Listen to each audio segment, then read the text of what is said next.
Bienvenue sur Trajectoire au rayon X, le podcast qui décrypte les parcours de vie de personnalités qui marquent la radiologie. Un podcast de la Société française de radiologie. Bonjour à tous, bienvenue sur le podcast Trajectoire au rayon X. Aujourd'hui, j'ai le plaisir d'accueillir le docteur Alice Kedra, chef de clinique à l'hôpital Saint-Louis, radiologue interventionnel dans son exercice. Bienvenue Alice. Merci beaucoup, bonjour à tous et merci beaucoup pour l'invitation. C'est un plaisir de te recevoir. Aujourd'hui, c'est un épisode un peu particulier. On va se concentrer sur le parcours universitaire et notamment sur l'année du Master 2 en priorité. Est-ce que tu peux nous raconter un peu ton parcours comme une histoire? Où est-ce que tu commencerais si tu veux nous raconter ton parcours? Alors, j'ai choisi de faire de la radiologie finalement à la fin de mon externat. J'ai fait toutes mes études sur Paris. L'idée de faire de la radiologie, ça m'est venu parce que je voulais une spécialité qui soit assez polyvalente. Et tout de suite, je me suis orientée vers la radiologie interventionnelle parce que j'ai appris au cours de mon externat qu'il y avait possibilité justement de faire des gestes diagnostiques et thérapeutiques en radiologie. Donc l'idée de faire la radiologie m'est venue en fin d'externat en vue de faire de la radiologie interventionnelle. Ensuite, j'ai fait tout mon internat sur Paris. Et donc, j'ai fait la phase de consolidation de 2 ans en radiologie interventionnelle avancée. Et actuellement, comme tu l'as dit, je suis chef de clinique à l'hôpital Saint-Louis où je fais essentiellement de la radiologie interventionnelle. Tu as été sensibilisé très tôt du coup à la radiologie interventionnelle pendant ton externat. Effectivement, c'est un peu inhabituel parce que des fois, c'est vrai qu'on découvre très tardivement la radiologie interventionnelle. Quelles sont les raisons qui t'ont poussé du coup à faire un Master 2 ? Parce que j'étais très intéressée justement par la recherche et pendant mon externat j'avais été très frustrée du fait qu'on n'avait pas de réelle formation à la recherche. Les seuls aperçus de la recherche qu'on avait c'était la LCA qu'on nous enseignait pour les ECN, donc c'était pas vraiment très attractif et puis il y avait tout ce côté pression qui nous empêchait vraiment d'appréhender la recherche en tant que telle et vraiment comprendre ce que c'est et comment ça se passe. Ensuite, pendant mon parcours, j'ai rencontré des co-internes et des chefs qui m'ont introduite à ce milieu-là, notamment en me proposant de participer à différents travaux de recherche. Et c'est là que je me suis rendu compte qu'effectivement, ça me plaisait énormément et j'avais envie d'approfondir le sujet. C'est très intéressant. Et comment tu as pu décider un peu du timing, du moment idéal, adéquat pour toi pour faire le Master 2? C'était quand ? En ce qui concerne le timing idéal pour faire le Master 2, je voulais que ce soit plutôt à la fin de mon internat. Moi, ça ne m'intéressait pas vraiment de faire une pause au cours de mon internat, de le reprendre pour ensuite faire le post-internat. Je voulais vraiment enchaîner la totalité de l'internat, notamment de la phase de consolidation en radiologie interventionnelle avancée. Ensuite, faire cette pause justement pour me former à la recherche, pour découvrir un petit peu ce que c'était, en quoi ça consiste, etc. pour avoir une autre vision de la médecine, un autre point de vue et ensuite me lancer dans le post-internat. Effectivement, c'est des années très enrichissantes avec pas mal d'ouvertures. C'était un Master 2 spécifique que tu avais choisi. Comment on t'avait orienté vers ce Master 2 en particulier ? Alors, moi, j'ai fait le Master 2 de biostatistique et recherche médicale qui est organisé par Paris-Saclay et qui, à l'époque, était managé par le professeur Bruno Falissard. J'avais entendu parler de ce Master 2 parce que j'avais dans ma famille une personne qui l'avait fait, dans mes collègues aussi, j'en avais beaucoup entendu parler. Et c'est un master qui est très intéressant puisque, comme son nom l'indique, il traite de biostatistique. Et finalement, c'est un master 2 qui est utile, quelle que soit la direction que l'on va prendre par la suite, parce que ça permet de comprendre comment les articles sont écrits, quels sont les critères pour mener une recherche de qualité, comment comprendre les analyses statistiques.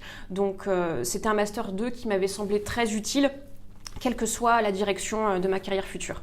Et si tu veux nous raconter un peu le vécu en détail de ce Master 2, comment ça s'est déroulé l'année dans cette structure ?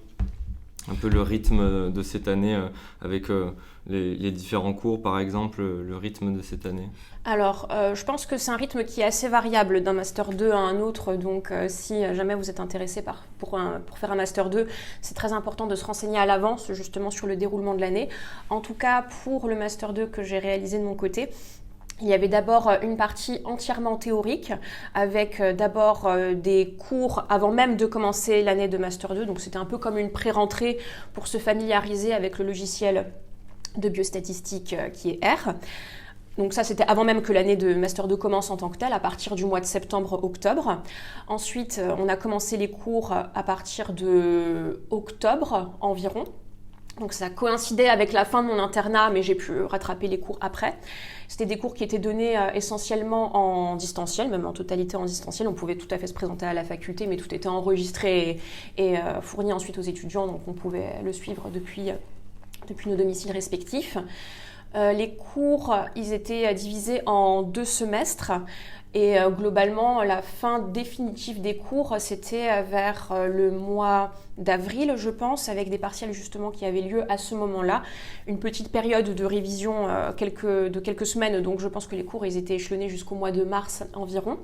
Et une fois cette période théorique terminée, on avait des stages dont la durée était variable, mais qui devaient globalement être de l'ordre de 6 mois maximum. Des stages dans des laboratoires affiliés à Paris-Saclay.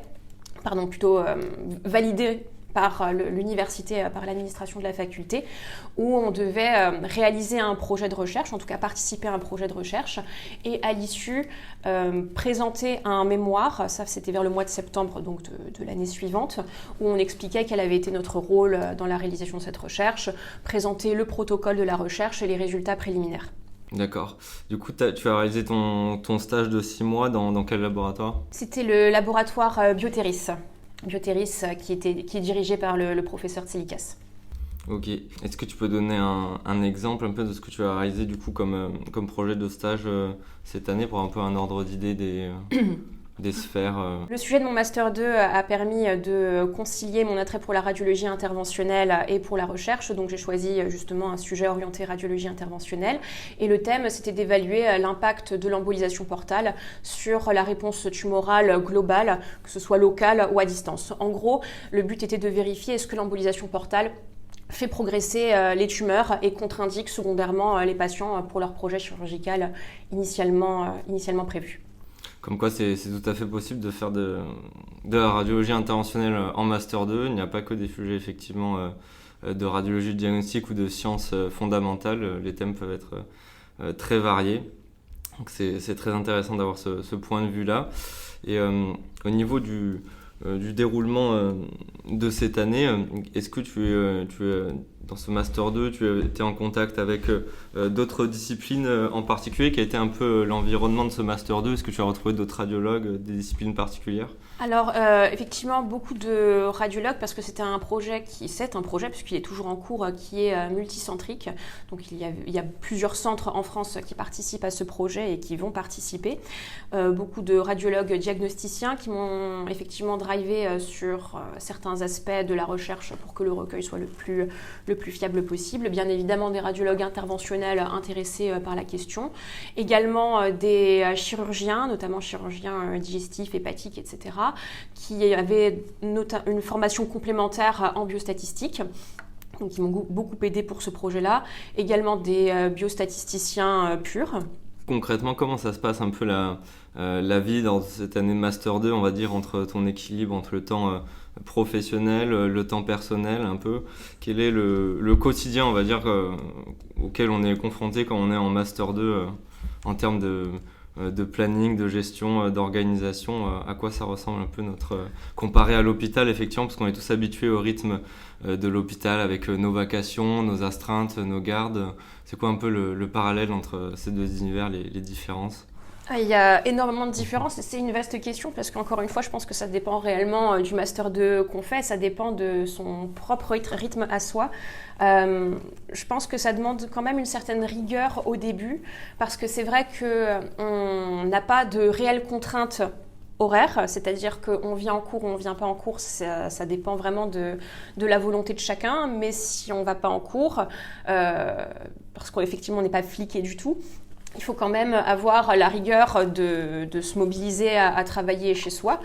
Après, je pense que pour vraiment réussir à avancer, il faut s'imposer un rythme, peut-être pas comme pendant l'externat ou l'internat, parce que chacun fait exactement comme il veut, mais de s'imposer un rythme de journée. On se lève le matin, on commence à travailler, on travaille la journée, on se fait une pause à midi, on continue de travailler. Évidemment, le rythme du Master 2 nous permet d'avoir une certaine flexibilité qu'on n'a pas forcément pendant l'internat. Mais malgré tout, à mon avis, ça reste important de garder un rythme qui soit assez fixe pour pouvoir se cadrer et avancer sur ses objectifs pédagogiques. Ça, c'est notamment pour la partie de cours, donc la partie qui est théorique. Après, pour la partie stage, encore une fois, ça dépend beaucoup du stage qu'on fait.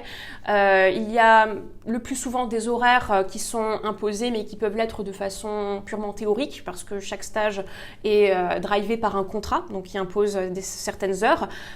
Souvent, la liberté est donnée à l'étudiant de pouvoir organiser sa journée et son travail de recherche comme il le souhaite. En tout cas, ça avait été le cas pour moi, mais tout simplement parce que ça se prêtait bien pour le projet. Après, globalement, moi, j'ai besoin d'avoir un cadre assez fixe, donc j'étais assez rigoureuse et je m'imposais réellement de me lever tous les matins comme si j'allais au travail normalement, et puis ensuite je faisais mon recueil de données. Une fois que j'avais fini mon recueil de données, je rentrais chez moi, je faisais la partie biostatistique, puis la partie rédaction. Donc c'était des journées qui étaient finalement assez rythmées, même si elles ne l'étaient pas par le rythme de l'hôpital. Quels sont un peu les intervenants qui t'ont marqué lors de ce Master 2 ? Est-ce que tu as rencontré des personnes particulières Alors, beaucoup, oui. Alors, en termes de rencontres, même si c'était des rencontres un petit peu à distance, je citerai le professeur Bruno Falissard, qui est un éminent psychiatre et qui est un génie de la recherche et des biostatistiques. Donc j'ai énormément d'admiration pour cette personne. Il a vraiment su transmettre je pense que je ne suis absolument pas la seule, un très grand intérêt pour la recherche et pour les biostatistiques. Il donne un aperçu sur la recherche et sur la littérature scientifique qui est très rarement délivrée pendant le cursus médical. Donc vraiment une rencontre très inspirante. Après, j'ai eu le plaisir de collaborer avec le professeur Tselikas et le professeur Renaud, mais je les connaissais déjà d'avant. Mais c'est vrai que ce Master 2 a été une deuxième rencontre en quelque sorte, puisque j'avais eu l'opportunité de travailler avec eux à l'hôpital en radiologie interventionnelle. Et là, du coup, j'ai découvert la facette un peu plus universitaire et scientifique de ces deux professeurs, et qui m'ont également énormément inspirée et soutenue pendant cette année-là. Est-ce que tu aurais des conseils à donner à un interne qui hésite encore à se lancer dans un Master 2 ? Je dirais que ça dépend beaucoup de ses motivations, de pourquoi il veut faire un Master 2. S'il veut essayer de comprendre comment ça se passe la recherche sur le terrain, je ne peux que l'encourager à faire ce Master, parce qu'on a vraiment une vision qui ne nous est pas du tout accessible quand on travaille 100% à l'hôpital et qu'on n'a pas un pied dans la recherche. Ça, c'est la première chose. Et la deuxième chose, ce serait de bien se renseigner de comment se déroule l'année, que ce soit avec la fac ou avec le stage permettant de réaliser le projet de recherche. C'est très important d'avoir des objectifs, de comprendre qu'est-ce qu'on attend de cette année-là, de choisir avec soin ses encadrants, puisqu'on va être amené à collaborer avec eux, de savoir qu'est-ce qu'on attend d'eux, d'avoir déjà une idée de quelles sont les thématiques de recherche qui nous intéressent, justement pour pouvoir choisir au mieux à la fois son Master 2, de choisir sa faculté, choisir son équipe de recherche. Si tu veux dresser un peu un profil d'interne en particulier pour le Master 2, est-ce qu'il y aurait un peu certains types d'internes qui seraient plus susceptibles de faire un Master 2 dans le sens ceux qui ont un peu plus une certaine curiosité, une certaine appétence forcément pour l'universitaire, mais pas forcément effectivement, parce que cette année peut apporter aussi d'autres choses, une certaine ouverture d'esprit, même si on n'est pas forcément intéressé par la carrière universitaire. Complètement, c'est vrai que le fait de faire un Master 2 n'est pas du tout... la suite logique n'est pas du tout de faire une carrière universitaire, même si effectivement pour faire la carrière universitaire il est nécessaire d'avoir un Master 2, en tout cas dans la majorité des endroits, mais c'est pas du tout une obligation, dans le sens où effectivement même pour son propre intérêt intellectuel personnel, ça peut en effet être très enrichissant de sortir un peu du cadre médical et hospitalier pour voir un autre regard sur la médecine et sur la recherche. Et effectivement, en tout cas, je parle pour le Master 2 que j'ai réalisé, ça m'a permis également d'avoir un regard sur la littérature scientifique que je n'avais pas du tout avant. Et ça, je pense que ça peut être utile, quelle que soit la direction de la carrière par la suite. Après, pour le profil... pour le profil d'interne, c'est très compliqué puisque chacun a ses propres motivations. Et finalement, ça va vraiment dépendre de ce que les gens attendent de ce master et de cette année-là en particulier. Une des peurs un peu qu'on entend quand on se lance dans un Master 2 en radiologie, c'est notamment le fait d'être un peu déconnecté de la pratique clinique, que ce soit en diagnostic et en interventionnel. Et il y a une certaine peur, on va dire, de perdre ses capacités, ses compétences qu'on a acquises en radiologie interventionnelle ou en diagnostic le long de cette année. Quel est ton retour, ton avis sur ça ? Alors, je ne vous cache pas que c'était effectivement une crainte que j'avais, parce qu'effectivement, c'était une année entière de pause sans faire ni de radiologie diagnostique ni de radiologie interventionnelle. Après, c'est ma propre expérience. Je sais qu'il y a des internes qui ont fait des Master 2 en faisant des remplacements à côté et qui ont donc pu garder la main, entre guillemets. Et puis, a posteriori, puisque ça fait bientôt 1 an que je suis chef de clinique, je peux vous dire que c'est vraiment comme le vélo, ça ne s'oublie pas. Il y a peut-être une petite phase de dérouillage au début, mais ça revient assez vite, surtout quand on est bien encadré, ce qui a été mon cas. Ce qui est plutôt rassurant d'entendre effectivement que tout ne va pas disparaître d'un coup et qu'il ne va pas falloir tout reprendre à zéro. C'est pas possible. Lors de cette année de Master 2, tu avais aussi d'autres responsabilités aussi en parallèle, que ce soit sur le plan personnel ou professionnel. Comment as-tu réussi un peu à conjuguer tout ça lors de cette année ? Alors effectivement, au cours de cette année, j'ai eu également la chance de mener une grossesse et de devenir mère au mois de juillet 2024. Donc l'année de Master 2 était déjà bien engagée. En réalité, c'était 2 projets complètement indépendants qui existaient depuis des années et que j'ai choisi de faire coexister au même moment. C'est vrai que ça peut paraître un défi et c'est vrai que selon les moments, ça a été assez challenging. En réalité, c'est un peu comme pour tout dans la vie, tout est une question d'organisation. Il faut savoir connaître ses objectifs. Là, en l'occurrence, je parle des objectifs du master et connaître également ses limites. Et l'idée, c'est vraiment de savoir comment organiser l'un et l'autre sans forcément que ça empiète l'un sur l'autre. C'est-à-dire comment faire pour que mon projet avance et en même temps m'écouter et écouter mes besoins en termes de santé. Tout est une question d'organisation. Il faut bien connaître ses objectifs et savoir s'écouter. Donc ça demande pas mal de planification et d'anticipation. Et également, ça demande d'être assez transparent, de beaucoup communiquer avec ses encadrants sur la situation et finalement savoir s'entourer de personnes bienveillantes, que ce soit professionnellement ou personnellement. Cool, mot d'ordre effectivement, organisation, l'importance effectivement d'avoir aussi des mentors, un entourage, un environnement professionnel et personnel sain. Si on devait parler un peu de tes recommandations sur le Master 2, qu'est-ce que tu conseillerais un peu à un jeune interne qui a envie de se lancer dans un Master 2, qui ne sait pas trop encore dans quel type de Master 2 il veut se lancer, quelle est un peu l'attitude qu'il doit avoir pour prendre les informations, être orienté au bon endroit, vers les bonnes structures, parce que effectivement il y a plein de types de Master 2 différents. On peut faire sur de la radiologie diagnostique, de la radiologie interventionnelle, plein de types de laboratoires différents et des choses un peu plus pratique, théorique, c'est extrêmement varié et un peu perdu, on va dire, dans cet océan de possibilités. Oui, c'est vrai que c'était quelque chose qui m'avait beaucoup posé problème à l'époque où je me posais la question de quel Master 2 j'allais réaliser. Je savais que je voulais faire un Master 2, mais comment, selon quelle modalité, je ne savais pas du tout. Ce que j'ai fait, c'est que je suis partie à la pêche aux informations auprès de mes collègues internes plus âgés qui avaient fait des Master 2 et j'ai eu la chance de côtoyer des co-internes qui avaient plein de profils de Master 2 différents, donc ça m'a permis d'avoir un choix éclairé. Et l'autre chose, c'est de s'adresser à ces seniors, chefs de clinique, PUPH, MCUPH, etc. On a la chance de travailler dans des hôpitaux universitaires où finalement il y a plein de profils différents, notamment scientifiques, donc ne pas hésiter à leur poser la question.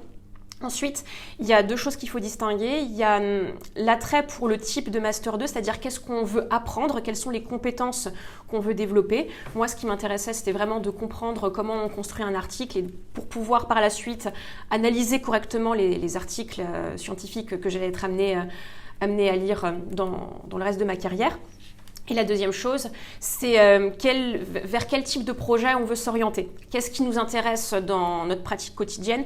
Quels sont les aspects qu'on a envie de faire bouger? Vers quoi on a envie d'approfondir nos champs de compétences, etc. Effectivement, c'est vrai qu'il y a une grande variabilité personnelle en fonction des compétences qu'on veut développer. Comme tu l'as dit, effectivement, le type de projet aussi, il faut que ça reste très, très personnel, qu'on ait un certain attrait profond. Je pense que c'est le mot-clé à faire passer. Il ne faut pas s'engager sur des projets auxquels on est un peu réticent, ou en tout cas, on n'a pas vraiment une envie profonde de contribuer lors de cette année. Tu étais aussi engagé pas mal en radiologie interventionnelle, notamment aussi de la formation en radiologie interventionnelle. Est-ce que tu peux nous dire un mot sur les différents outils de formation que vous utilisez en radiologie interventionnelle, notamment les plateformes de simulation? Alors, depuis que je suis chef de clinique, donc depuis le mois de novembre 2024, j'ai eu l'opportunité de participer à des journées de formation de simulation sur la plateforme Illumens, qui est l'école des Saints-Pères. Donc c'est une plateforme qui permet de présenter aux internes, notamment aux plus jeunes internes, qu'est-ce que la radiologie interventionnelle. Souvent ce sont des ateliers qui sont organisés selon des thématiques différentes. Ça peut être les gestes de base en radiologie interventionnelle, donc ça va être des présentations théoriques de l'abord vasculaire, de l'accès percutané éco-guidé, au contraire des méthodes de guidage scanographique, de l'utilisation de la fluoroscopie en radiologie interventionnelle vasculaire. Donc il y a toute une partie théorique et ensuite il y a des ateliers pratiques de simulation sur fantômes, sur robots. Donc j'avais l'opportunité de participer à ces ateliers quand j'avais été interne, donc c'était un vrai plaisir de continuer un petit peu ce processus-là et de participer à cette formation.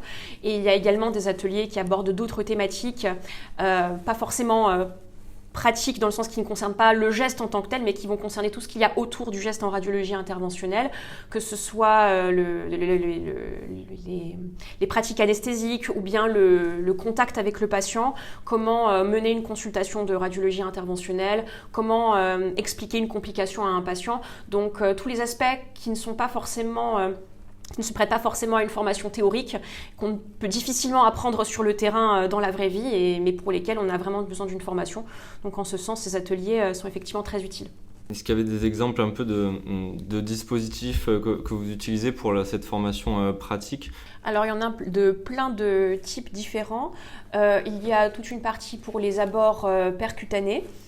Donc on a accès à des fantômes avec des échographes, tout simplement pour pouvoir, avec du matériel pour ponctionner, donc ça c'est pour nous entraîner à la ponction sous échographie. On a également accès à des simulations avec le logiciel Imactis pour les procédures percutanées sous guidage scanographique. Donc on a comme des mannequins en polystyrène avec le matériel qui est nécessaire pour réaliser des procédures avec le guidage Imactis, donc la petite sonde qu'on pose sur le patient, les aiguilles, etc. Et ça nous permet vraiment de faire comme une procédure classique, sauf que c'est pas un vrai patient et que c'est un mannequin en polystyrène. Et on a également des mannequins et d'autres dispositifs pour les procédures endovasculaires. Donc on a des mannequins sur lesquels on peut s'entraîner en échographie à la ponction vasculaire. Et on a également des dispositifs qui nous permettent de faire de la navigation endovasculaire. Donc on a une portion de mannequin avec un abord fémoral, par exemple, dans lequel il y a un introducteur et on peut insérer dedans différents types de cathéters qui vont s'afficher sur l'écran. Ça peut nous permettre à apprendre de faire un crossover, aller dans les artères prostatiques, les artères utérines, etc. Ça nous permet de nous familiariser aussi avec les différents types de matériel qu'on utilise en endovasculaire, les différents types de cathéters, les guides, etc. L'utilité de chacun, les avantages, les inconvénients, etc. Est-ce qu'il y a une rencontre un peu déterminante lors de ton parcours qui a exercé une influence sur toi? J'ai eu la chance d'avoir un parcours de radiologie en général, mais aussi en interventionnel pendant mon internat, qui a été assez extraordinaire. Donc, de façon générale, je n'ai eu que des rencontres positives, que ce soit lors de mes premiers stages à l'hôpital Saint-Louis, où je travaille actuellement, à l'hôpital Cochin, à la Fondation Rothschild. Ensuite, j'ai eu l'opportunité pour ma phase de consolidation, de passer à l'hôpital Beaujon, à l'hôpital européen Georges Pompidou, à l'IGR, et de nouveau à l'hôpital Saint-Louis. Vraiment, je m'estime très chanceuse parce que quel que soit l'hôpital où j'ai été, je n'ai rencontré que des personnes très bienveillantes, beaucoup dans la transmission, la pédagogie, etc., qui ont vraiment su me transmettre la passion de la radiologie interventionnelle. Donc ce serait vraiment compliqué de parler d'une personne parce que finalement c'est toute une équipe, je dirais même un village qui a été présent et qui m'a vraiment poussée à continuer dans cette voie-là. Merci Alice du coup d'être venue pour expliquer ton parcours, démystifier un peu cette année de Master 2, que ce soit sur le plan professionnel mais aussi personnel, que ça existe aussi en radiologie interventionnelle et que c'est possible de conjuguer tout ça. Merci beaucoup de ta présence. Merci beaucoup également pour l'invitation. Et pour conclure, si je devais donner un dernier message à nos internes, c'est vraiment essayer d'anticiper au maximum, de réfléchir à ce qui vous intéresse pour que finalement cette année de Master 2 soit la plus bénéfique pour vous, que ce soit sur le plan professionnel et personnel. Si ce podcast vous inspire, parlez-en autour de vous. Rendez-vous au prochain épisode et d'ici là, retrouvez-nous sur radiologie.fr.